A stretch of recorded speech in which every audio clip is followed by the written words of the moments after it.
பாத்திரம் ஏந்தி வந்து ஐயனே ஐயனே நான் ஒரு பிச்சை பாத்திரம் ஏந்தி வந்து ஐயனே ஐயனே பிண்டம் என்னும் எடுங்கொடு சதை நரம்புதிரமும் அடங்கிய உருவமெனும் பிச்சை பாத்திரம் ஏந்தி வந்தே ஐயனே ஐயனே நான் ஒரு பிச்சை பாத்திரம் ஏந்தி வந்தே ஐயனே ஐயனே அம்மையும் அப்பனும் தந்ததா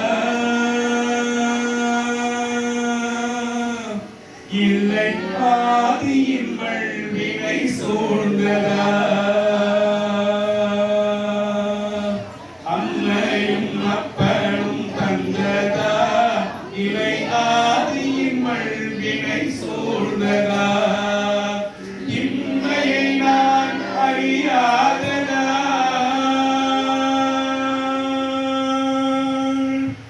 இம்மையை நான் அறியாததால் சிறு பொம்மையின் நிலையினில் உண்மைகள் உணர்ந்தின பிச்சை பாத்திரம் ஏந்தி வந்து ஐயனே ஐயனே.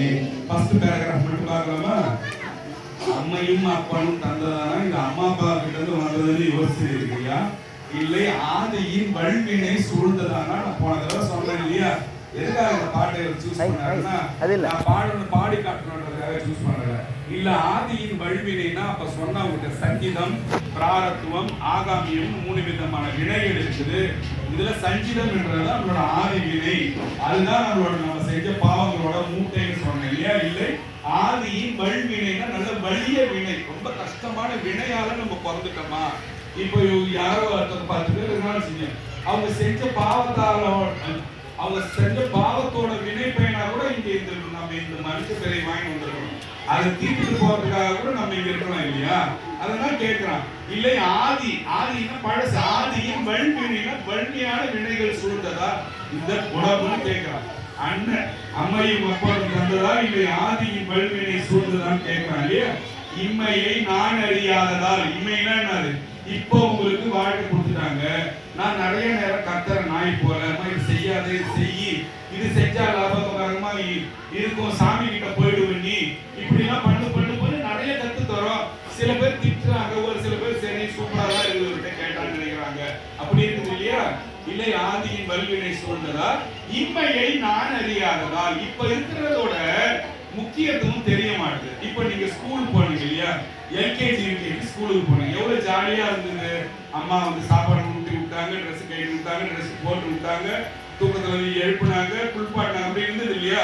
அது அவ்வளவு ஜாலியான வாழ்க்கை. இப்ப யோசிச்சு பார்த்தா எப்படி இருக்குது, எப்படி இருக்குது ஜாலியா. ஐயோ அதெல்லாம் நம்ம விட்டுட்டு வந்துட்டேமே, நம்மள பின்ன தள்ளிட்டாங்க. அதெல்லாம் சொல்றான்.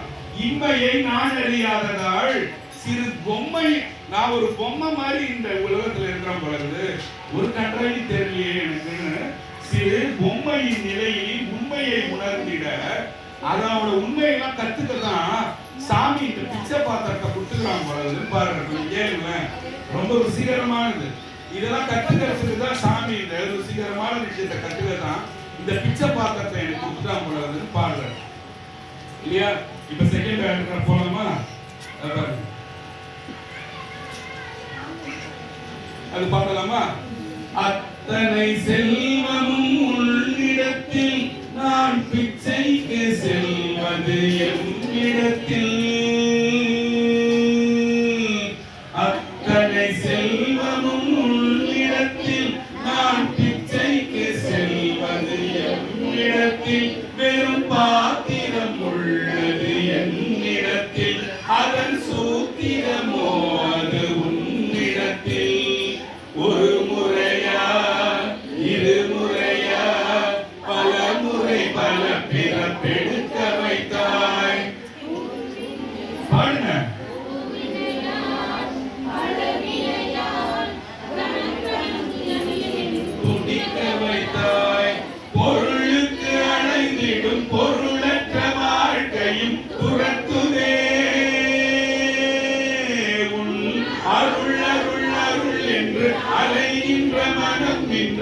பிதற்றுதே அருள் விழியாள் நோக்குவார் மலர்பதத்தாள் தாங்குவார். இதுதான் உங்களுக்கு சொன்னேன். இந்த 2 லைன் இருக்கு. அருள் விழியால் நோக்குவார் மலர்பதத்தால் தாங்குவார் என்ற நயனம் மட்டும் சினிமாக்கு வேண்டிதான் எடுத்துக்கிறாங்க. இது ரமண மாலையில வந்த பாடல், சாமிக்காக பாடினது. அவர் என்ன பாடல்? அருள் நிறையும் அருணையே, அருள் நிறைந்த அருணையேனா அருணாச்சலேஸ்வரர் பாடியிருக்கார். அருள் நிறையும் அருணையே ரமணனும் கருணையே. அவரோட புகழை பத்தி பாடுறாரு. யார பத்தி? ரமண மகரிஷியை பத்தி பாடினது இது. அந்த நேரத்துல ராத்திரில என்ன மாதிரி ஞாபகம், என்ன மாதிரி பாட்டு யாருக்கு வரும்? நம்ம யாருக்காவது இந்த பாட்டை எழுத தோணுமா? தோணாது இல்லையா?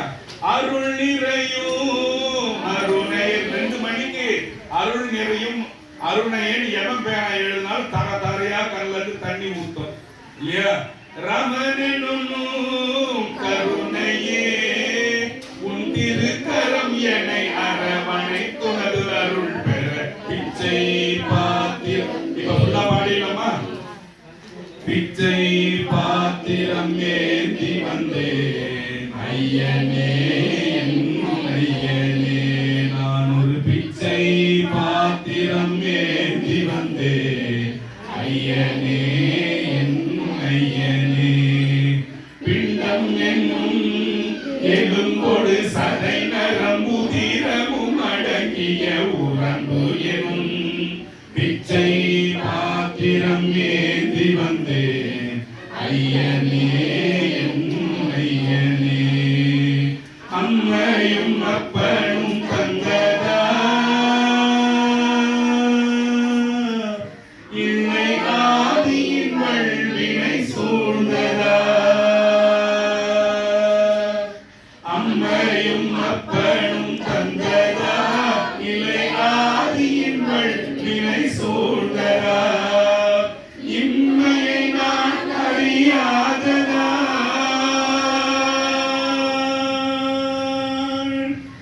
இம்மையை நான் அறியாததால் சிறு பொம்மையின் நிலையினில் உண்மையை உணர்ந்திட பிச்சை பாத்திரம் ஏந்தி வந்தேன் ஐயனே ஐயனே. நான் ஒரு பிச்சை பாத்திரம் ஏந்தி வந்தேன் ஐயனே ஐயனே. அத்தனை செல்வமும் உள்ளிடத்தில் நான் பிச்சைக்கு செல்வது எம்மிடத்தில். அத்தனை செல்வமும் என்னிடத்தில் நான் பிச்சைக்கு செல்வது எம்மிடத்தில். வெறும் பாத்திரம் உள்ளது என்னிடத்தில், அதன் சூத்திரமோ அது உன்னிடத்தில். ஒரு முறையா இரு முறையா பல முறை பல பிறப்பெடுக்க வைத்தாய். புது வினையாள் பழவினையாள் கணம் கணம் தினம் என்னை குடிக்க வைத்தாய். பொருளுக்கு அலைந்திடும் பொருளற்ற வாழ்க்கையில் துரத்துதே அருள் அருள் அருள் என்று அலைகின்ற மனம் என்று பிதற்றுதே. அருள் நிறையும் அருணையே ரமணனும் கருணையே உன் திருக்கரம் என்னை அரவணை துணரு அருள் பெற பிச்சை பாத்திரம் ஏந்தி வந்தேன் ஐயனே ஐயனே. நான் ஒரு பிச்சை பாத்திரம் ஏந்தி வந்தேன் ஐயனே ஐயனே. இந்த பாட்டு சாதாரணமா சினிமால வந்துருச்சு, ஆனா அவ்வளோ அர்த்தம் உள்ள பாட்டு. வீட்டில் போய் நான் சொன்னேன், நான் இப்போ உங்களுக்கு அர்த்தம் சொல்லி சொன்னதால இந்த பாட்டு தேவையில்லாத பாட்டு இல்லை, தேவைக்கு உள்ள பாட்டு தான் உங்களுக்கு தெரியுது இல்லையா? ஆனா கேட்கும் போது இதை நம்ம ஏதோ ஒரு பாட்டு கேஜிஎஸ் பாடுறாங்க நினைச்சு போயிடுவோம். கிடையாது. சாமி இது நம்மளே உணர்றதுக்கு உண்டான பாட்டு. நம்மளை உணர்றது தானே இந்த பெரிய கஷ்டமான விஷயம். இல்லையா? நம்மள நம்ம உணராம இருக்கிறது தானே இவ்வளவு நம்ம எல்லா கஷ்டம் படுறதுக்கும் வாய்ப்பா போகுது. நம்மள உணர்ற பாட்டு. அதனால இதை பற்றி நம்ம விட்டுடலாம். அடுத்தது பாத்தீங்கன்னா திருவீழிமிழலைன்னு ஒரு கோயில் இருக்கு, கும்பகோணத்துக்கிட்ட இருக்கு. கும்பகோணத்துல இருந்து ஒரு 20 கிலோமீட்டர் அப்படி உள்ள போனீங்கன்னா இந்த கோயில் வரும். நான் ஒரு 2 வாரத்துக்கு முன்னே இந்த கோயில் போய் பார்த்தேன். திருவீழிமிழலைன்னு கோயில். இங்க பாத்தீங்கன்னா திருஞான சம்பந்த மூர்த்தியும் திருநாவுக்கரசரும் அந்த ஊர்ல வந்து கஷ்டம் அதிகமாகி போச்சு. பஞ்சம், பசி, பட்டினி அதிகமாகி போச்சு. அதிகமாகும் போது என்ன பண்றாங்க, இவங்க 2 பேரும் அந்த செய்தியை கேள்விப்பட்டு 2 பேரும் கோயிலுக்கு போறாங்க. எதுனா சாமியை போய் பார்க்கறதுக்காகவும் அந்த ஊர் மக்களோட பசி பிடியை தீக்கிறதுக்காகவும் போறாங்க இல்லையா? எந்தெந்த ஊர்ல எல்லாம் கஷ்டம் வந்ததோ அந்தந்த ஊர்ல இந்த ஞானிகள் போயிருக்காங்க. திருநாவுக்கரசர், திருஞான சம்பந்தர், சுந்தரர், மாணிக்க வாசகர் அந்தந்த ஊருக்கு சும்மா டூர்லாம் போல எல்லா மக்களுக்கும் சாப்பாடு போட்டு எல்லா சைவத்தை பரப்புறதுக்காக தான் வந்தாங்க. இந்த வேலையெல்லாம் அவங்க செஞ்சு முடிச்சாங்க செம்மையா இல்லையா? இந்த ஊருக்கு போகும்போது பயங்கர பசி பட்டினியா இருந்து இந்த ஊர் காஞ்சி போச்சு. திருவீழிமிழலைன்ற ஊரு. சாமி பாத்தீங்கன்னா சுயம்பு மூர்த்தியா இருப்பாரு. சாமி லிங்க பக்கத்துல பாத்தீங்கன்னா அம்மாவும் ஐயாவும் அப்படியே நிக்கிற மாதிரியே இருக்கும். இப்ப கூட கண்ணிலே இருக்கிறது. அதை வந்து சிவாச்சாரியார் வந்து நாம போனது கற்பூரம் கொளுத்தி காட்டுவார். நீங்க யார் போனீங்கன்னா கற்பூரம் கொளுத்தி காட்டுவார். சிவபெருமான் நின்ன ரூபமா இருப்பார் அந்த கோயில மட்டும்தான். திருவீழிமிழலை என்னங்க அவ்வளவு ஸ்பெஷல்னு கேட்டீங்கன்னா நான் சொல்ல வேண்டியதை சொல்லிட்டு போயிடுறேன். இந்த நேரம் எவ்வளவு ரொம்ப நல்ல விஷயம் நமக்கு கொஞ்ச நாள் கழிச்சு தான் தெரிய வரும். நம்ம எல்லாம் கேட்காம விட்டா சரிங்க. சிவபெருமானோட கோயில் திருவீழிமிழலை. திருவீழிமிழலை விழியை பிடுங்கி வச்ச கோயில். யார் சாமி, யார் விழியை யார் பிடுங்கி வச்சா? மகாவிஷ்ணு சிவபெருமானம் எண்ணி தாமம் இருந்தார். யாரு? பெருமாள் வெங்கடாச்சலபதின்றவரு மகாவிஷ்ணு வந்து சிவபெருமான நோக்கி தவம் இருக்கிறார். தவம் இருந்த நேரம் என்ன போச்சுன்னா எல்லா நாளும் ஒரு நாளும் 1000 தாமரைப்பூ வச்சு வச்சு வச்சு தவம் பண்றாரு மகாவிஷ்ணு. ஒரு நாள் தவம் பண்ணும்போது எண்ணி பார்க்கறாரு 999 பூ தான் இருக்குது.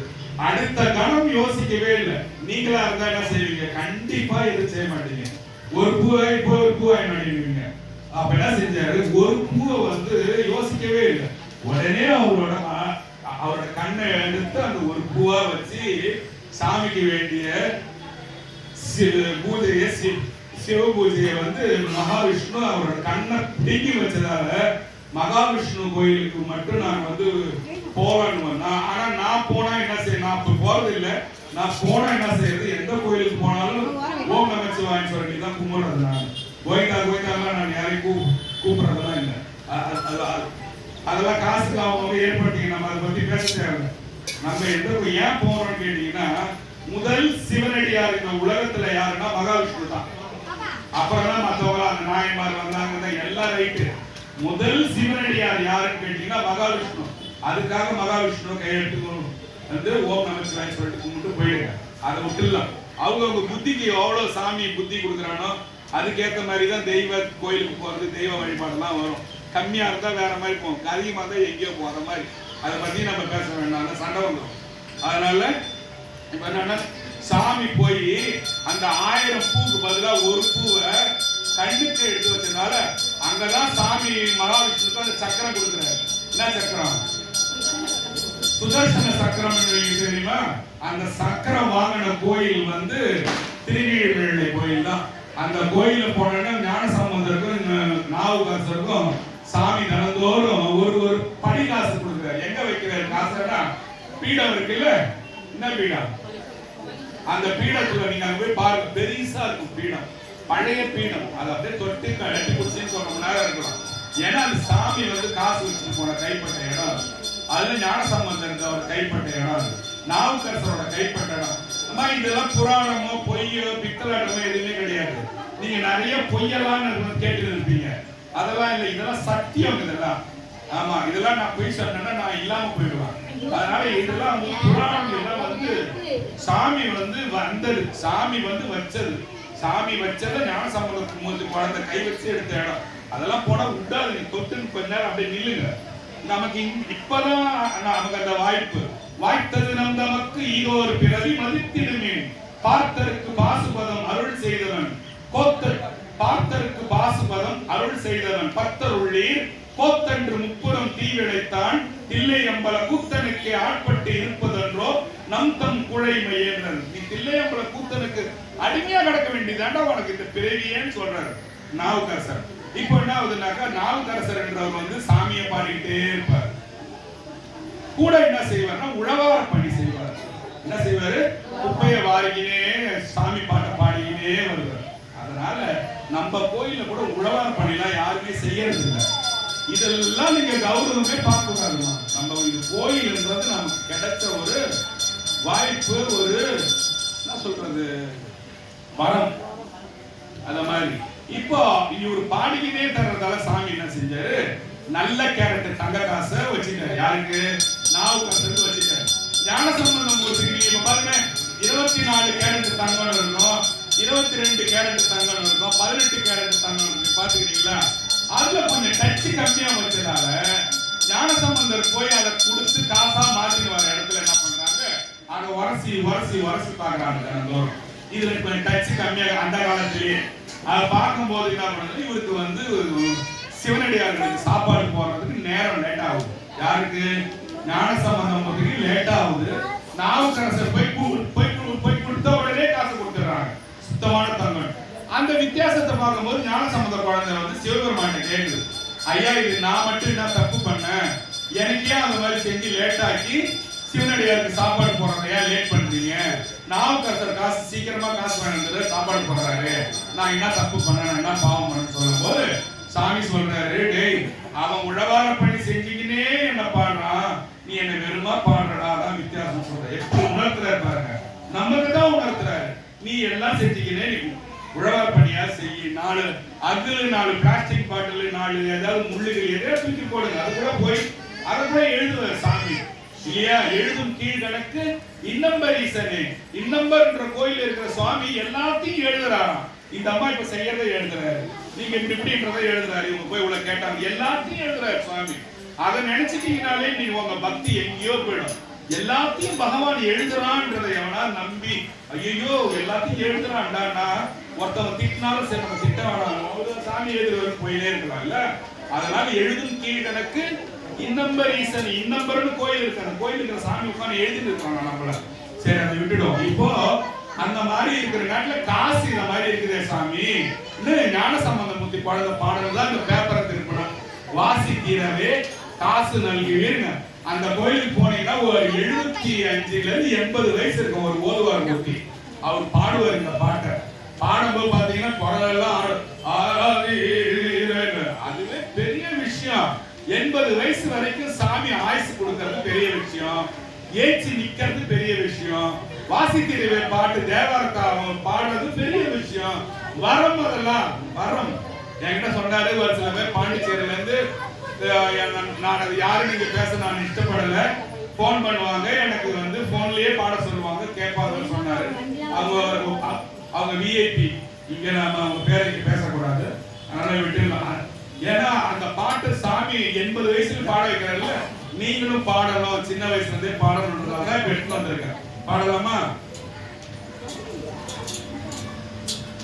வாசி தீரவே காசு நல்குவே, வாசி தீரவே காசு நல்குவே, மாசில் மிழலையே ஏசல் இல்லையே, வாசி தீரவே காசு நல்குவே, மாசில் மிழலையே ஏசல் இல்லையே, இறைவராயினே.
விடலையீர் பணிகொண்டருளுமே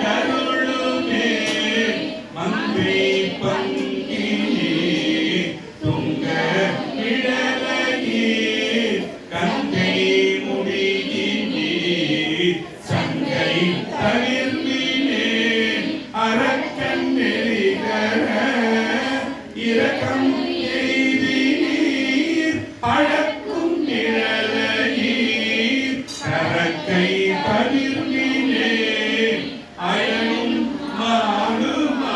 மாலுமாய் அயனும் மாலுமாய் முயலும் முடியினீர் இயலும் விடலையீர் பயனும் அருளுமே பறிகொள் தலையினார் அறிவர் அறிகிறார் நெறிகொள் விடலையீர் பிரிவதறியதே காழி காழி மாநகர் காழி மாநகர் வாழி சம்பந்தல் வீடி விடலைமே தாவும் மொழிகளே காழி மாநகர் வாழி சம்பந்தல் வீடி விடலைமே தாவும் மொழிகளே வீடி விடலைமே தாழும் மொழிகளே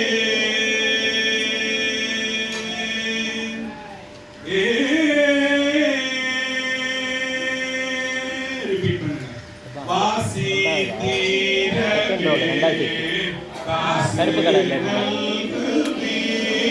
வாசி தீரவே காசு கல்குமே மாசின் விழலையே ஏசல் இல்லையே இறைவனாயினே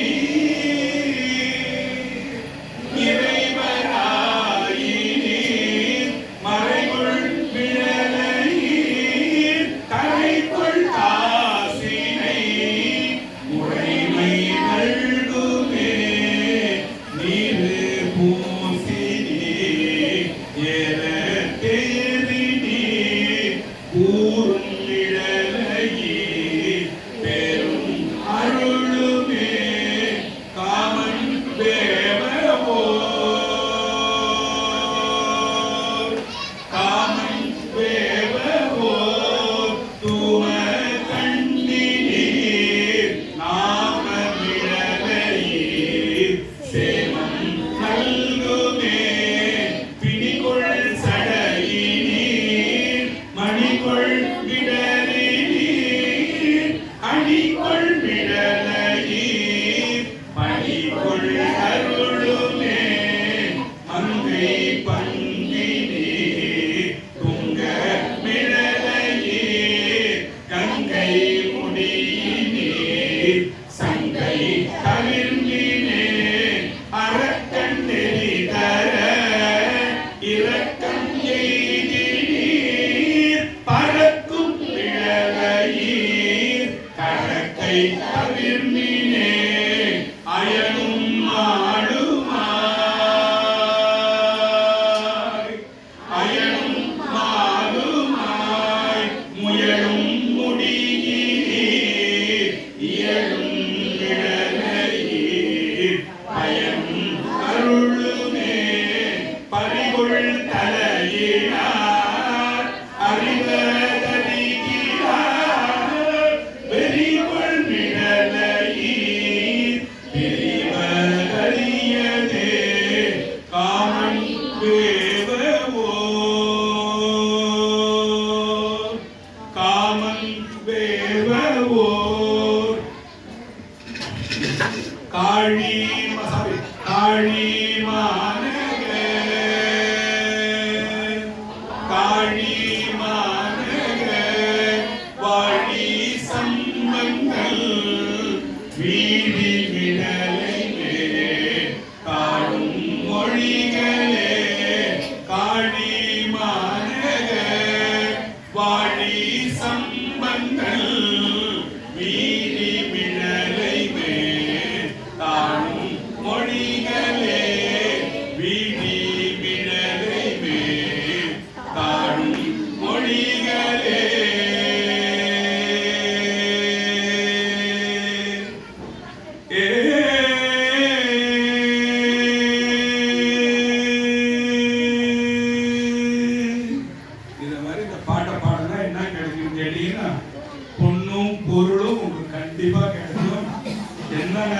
சாப்பாடு கிடைக்கும், வீடு ஞான வீடாவும் லட்சுமி கடாட்சம் வீட்டுக்கு வரும்.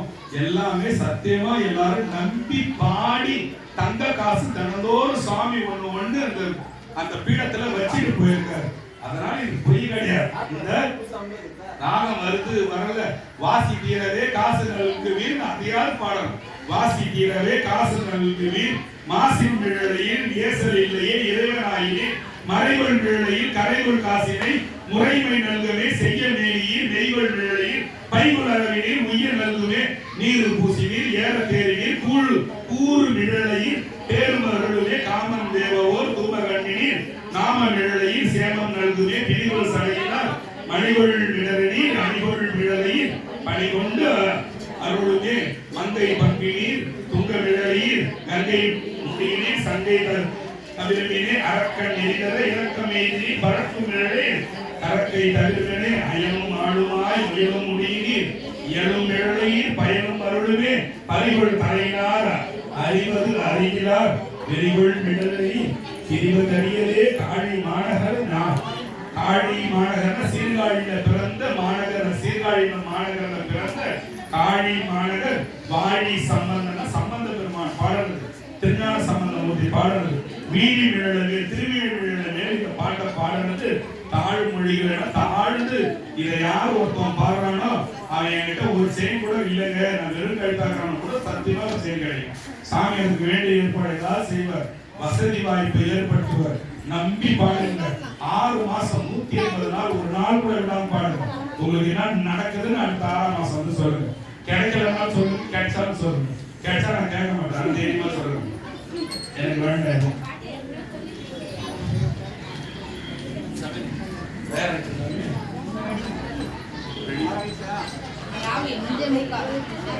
அடுத்தது போலாமா?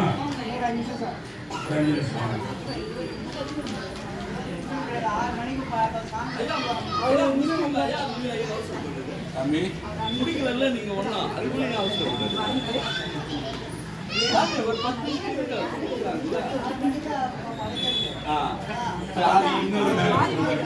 6 மணிக்கு படி